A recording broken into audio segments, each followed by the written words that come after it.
Bonjour à toutes, bonjour à tous pour cette nouvelle séance sur le Vijnana Bhairava Tantra.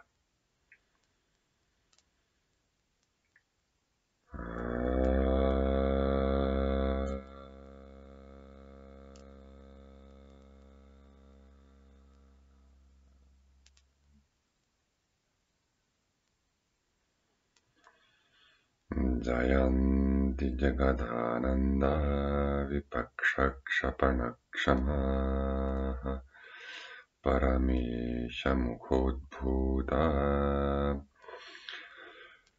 Jnana Chandra Marichayaha. Aujourd'hui, nous allons voir les versets 61 et 62 qui concernent l'expérience de l'éveil par l'intervalle entre deux pensées. Tout d'abord, je vous lis les versets, le premier verset du moins, en sanskrit.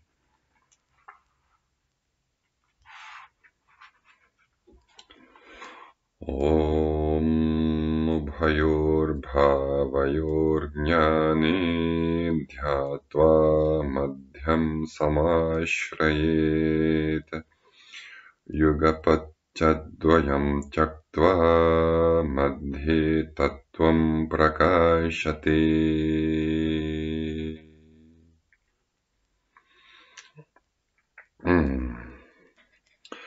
Samashrayet, on doit s'appuyer complètement, entièrement.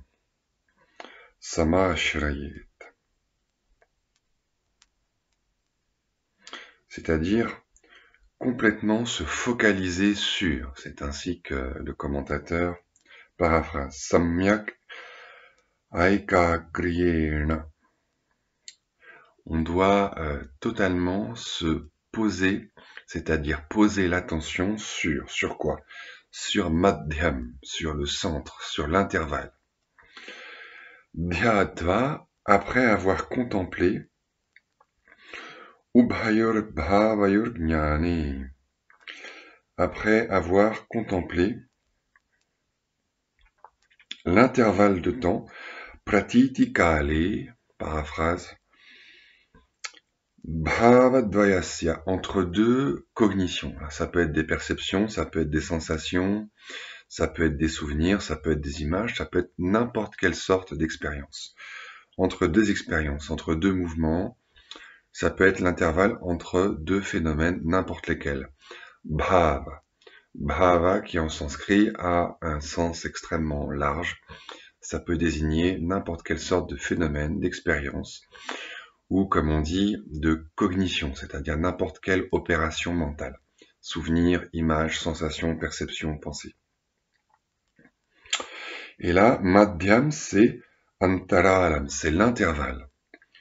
C'est l'intervalle. Tadbhava Dvaya Avachhedahetum Shunyam. C'est le vide qui délimite ces deux états, ces deux phénomènes, ces deux cognitions.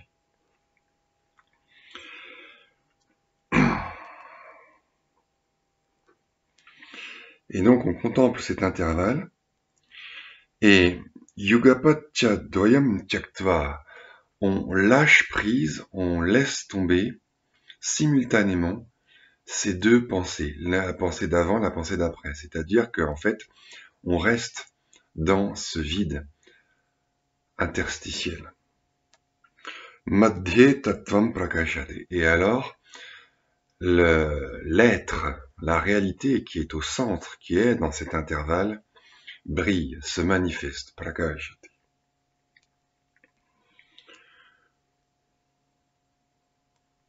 Donc, il s'agit non pas d'observer les pensées, mais d'observer le silence, le vide entre les pensées. Non pas observer les choses, mais observer l'espace entre les choses.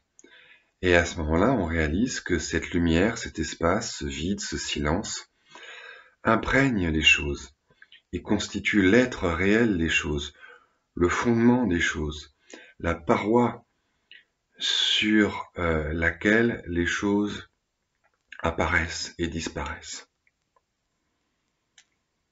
Et à ce moment-là, Param Dhama Vyajyate, l'état suprême, le royaume suprême se manifeste. Dhamam.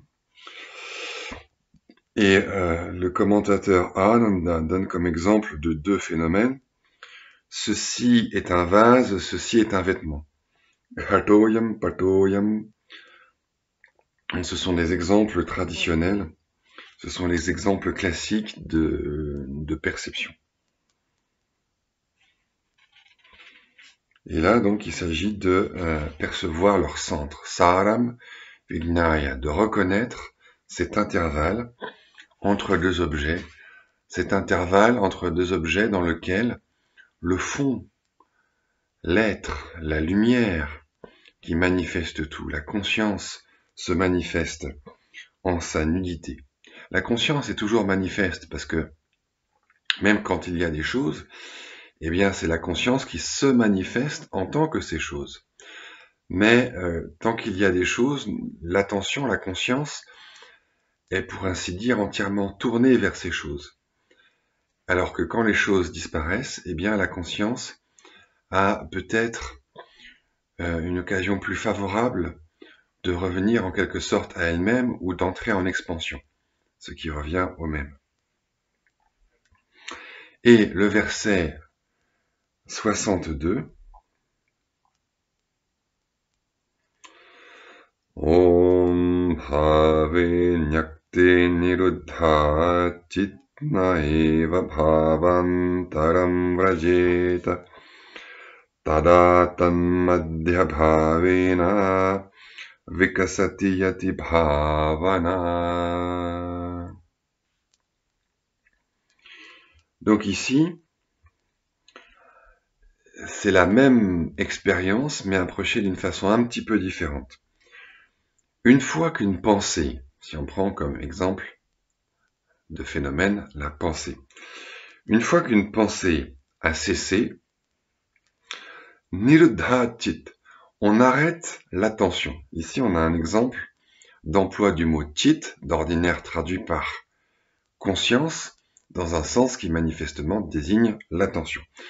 Donc une fois que l'attention a quitté une pensée, on l'arrête. C'est-à-dire, naev bhavantaram vrajit, on ne la laisse pas aller vers une autre pensée,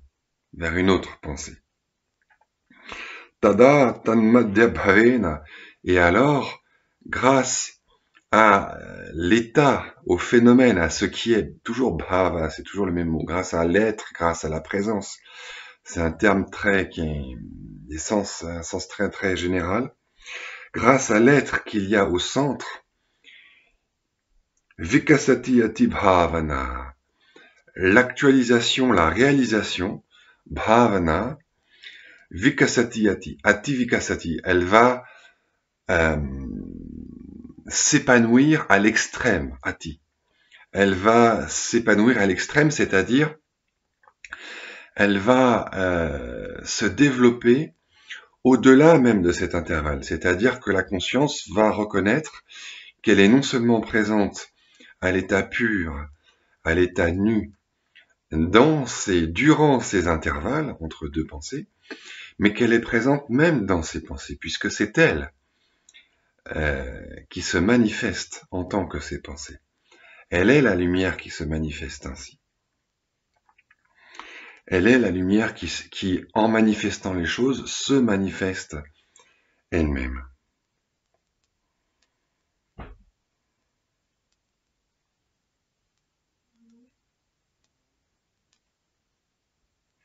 Donc on part d'un support, en quelque sorte, on part d'une pensée, on observe la pensée qui tôt ou tard finit par disparaître, et on ne la remplace pas, on ne produit pas, on n'engendre pas une autre pensée. On reste toujours cette idée du vol plané, c'est un peu comme avec le Om, comme avec la fin de l'expire, comme avec n'importe quelle expansion d'énergie. On reste sur la fin d'une pensée, la disparition d'une pensée, un peu comme on reste avec le Om, c'est-à-dire dans ce silence, dans ce vol plané, silencieux, que l'on prolonge le plus possible. Et c'est là que la conscience s'éveille à elle-même. C'est là que la conscience se réveille à sa véritable nature, Svabhava, Swarupa, Swaswarupa.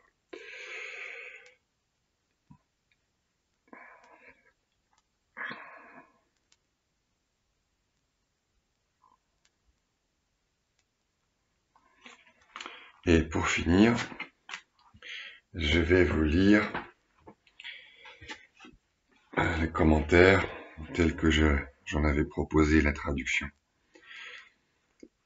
Donc 62.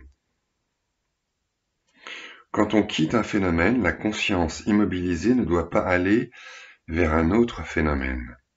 Alors, grâce aux phénomènes qui se déploient en leur centre dans cet intervalle, la réalisation de la pure conscience se développe par-delà toute mesure, et notamment par-delà la présence ou l'absence des pensées. Commentaire. Quand on quitte un phénomène, quand une chose que l'on visualise par exemple, comme la forme à 3 yeux et à 4 bras de Shiva disparaît, alors la conscience, l'attention immobilisée, parfaitement immobilisée grâce à un entraînement intense, étant fixée, ne doit pas aller vers un autre phénomène. Elle ne doit pas errer vers un autre objet comme un vase, un vêtement, etc. L'objet est quitté, écarté, caché à l'intérieur, car le commentateur des Védas dit que tel est le sens de disparaître. Le mot nyakta, qui littéralement signifie quitter, est employé pour des raisons métriques. Mais si l'on choisit la version, parce qu'il y a plusieurs versions comme souvent, quand un phénomène se manifeste, alors le sens est le même que précédemment si l'on considère qu'il y a élision d'un A privatif, ce qui donne quand il y a non-manifestation d'un phénomène, c'est-à-dire tant qu'une nouvelle pensée, qu'une autre pensée ne se manifeste pas. On retrouve la même pratique dans les traités de yoga, quand il est question du yoga de la méditation avec point de référence, avec support, saralambana. Citation d'un traité de yoga, je ne sais pas lequel. On doit d'abord délaisser entièrement le méditant et la méditation, en se focalisant peu à peu sur l'objet médité. Quand l'esprit est comme une flamme dans un lieu à l'abri du vent, c'est ce qu'on appelle le samadhi, la contemplation parfaite. Ainsi, selon cette méthode, on doit d'abord écarter le méditant et la méditation, car ce qu'il faut atteindre, c'est le repos dans le royaume du centre. Ce vide dépourvu de tout point de référence, digne d'être médité. Alors, grâce au phénomène ou à l'état qui se déploient en leur centre, au centre de ces deux phénomènes, dans l'intervalle entre eux, celui qui s'est manifesté et celui qui ne s'est pas encore manifesté, grâce donc à ce repos au centre qui est dépourvu de toute forme, la réalisation, l'habitude de se reposer au centre, se développe par-delà toute mesure, c'est-à-dire que l'éveil survient. Grâce à quoi on repose au centre, dans la pure conscience, qui est la seule à pouvoir unifier ces deux phénomènes, qui est le fond permanent. Celui qui s'est manifesté et celui qui ne s'est pas encore manifesté, le passé et l'avenir, car elle est présente en eux, au début, au milieu et à la fin aussi bien.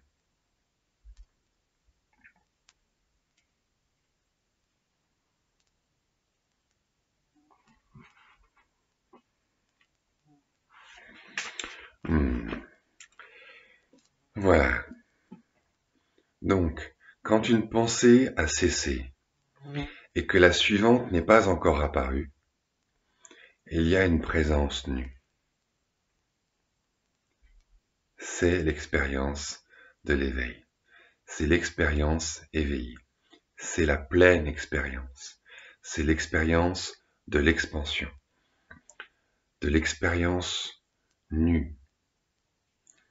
qui englobe, qui infuse, qui imprègne tout, qui imprègne les pensées, qui imprègne la disparition des pensées, qui imprègne leur présence, qui imprègne leur absence, qui infuse leur apparition, qui infuse leur disparition.